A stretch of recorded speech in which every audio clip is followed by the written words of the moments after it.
All right, what's up, guys? The Iceman here on the Iceman's Return YouTube channel. It's a Friday.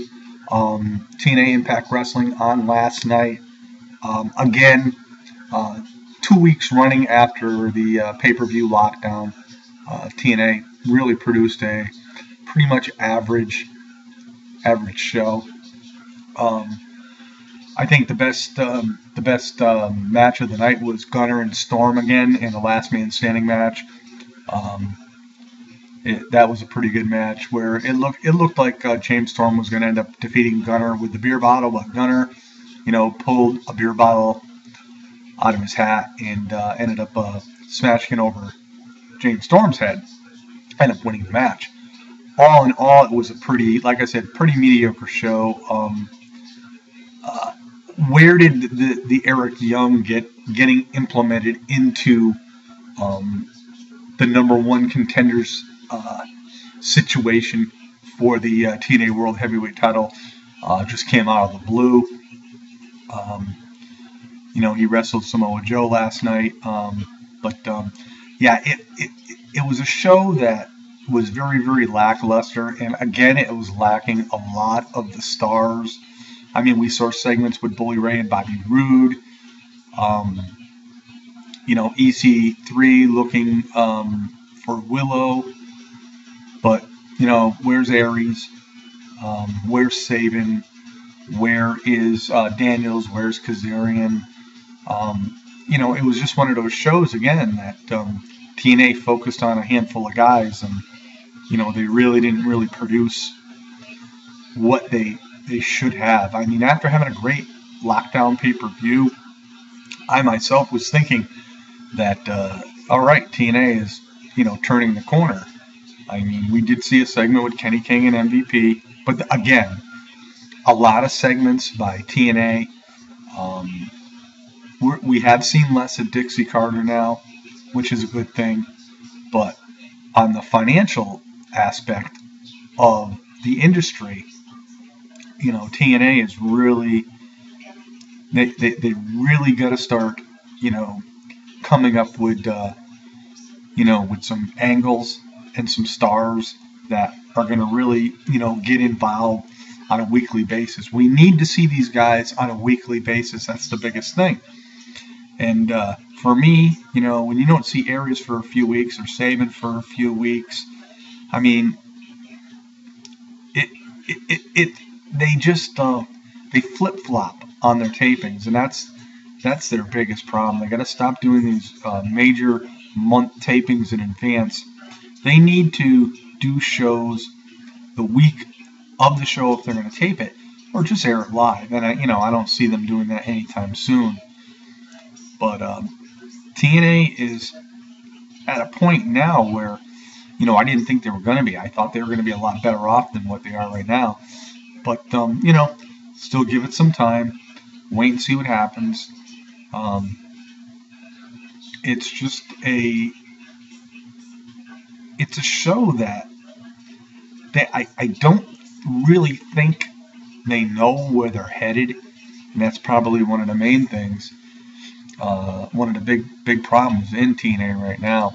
I think the wrestling industry overall is, at a low point. I don't think any of the promotions are really, doing as well as we would like them to do. Um, and it's an unfortunate thing. I mean, I was going back and I was watching some old Nitros from WCW, and excuse me, and it was looking back and seeing all the stars they had back then, and what they had for a roster. I mean, both WWF and and WCW were like loaded with superstars, and whether or not, maybe, I really don't know. Maybe there's a lot less people that are getting interested in getting involved in the world of professional wrestling. I don't know, but it something needs to happen, and hopefully it happens soon, because being a wrestling fan for all these years, I try to hang on and continue to watch what I can watch. Whether I like the show or I dislike the show, I'm still a fan of wrestling. And, it's hard to walk away from something that you don't feel is all that good to watch.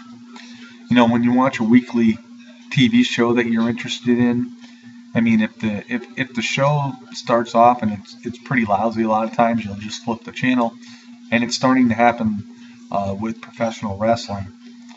But so I go back and I watch some of the old stuff, which tries to get myself revived into watching wrestling. But again, for TNA the last couple weeks, very lackluster. Again, they're going up against the NCAA tournament, so the ratings are going to probably be down again this past week, and really rightfully so. But I'm still a fan of TNA. I mean, I've been a fan of TNA ever since they came up, and I was able to start watching them, and it's sad because you don't know what the future is for them. And honestly, really, I wish Dixie Carter would have sold the company to somebody that was really interested in really improving it and making it something bigger than what it is. I think right now Dixie is just skating along, and again, she giving people pay cuts, and that's why there's not a lot of big stars in TNA anymore, because they've all left. And, it's like with AJ Styles. He's not doing anything great, where he is. He's talking about signing with New Japan Pro Wrestling. He's been in Ring of Honor. He's been in CCW. But he doesn't have a real home. And, TNA was his home. And it's really, to me, it's unfortunate that WWE wouldn't give this man an opportunity. Because he is a great wrestler in the ring. But that's where the wrestling industry is today. I mean, the WWE with their network, and and I've always said this before: if you really don't have any major competition to compete against, you can put out a product and you don't have to worry about it. And as far as the WWE goes, right now they're okay. They're not at their greatest. They're not at their lowest. But I'll tell you, they're below average. That's for sure. And TNA is at the same page. They're very, very below average. And given their roster, I can understand why. But hopefully things will improve. I'm looking forward to see what happens next week. I'm looking forward to their next pay-per-view. And I'm really looking forward to, getting everybody's opinions and whatnot. And again, I'm still trying to read everybody's comments. I'm trying to comment back. It's been a very frustrating and very busy time for me, so I'll try to do the best I can. So peace out, everybody. Have a great Friday. Stay safe. Be healthy. See you next time.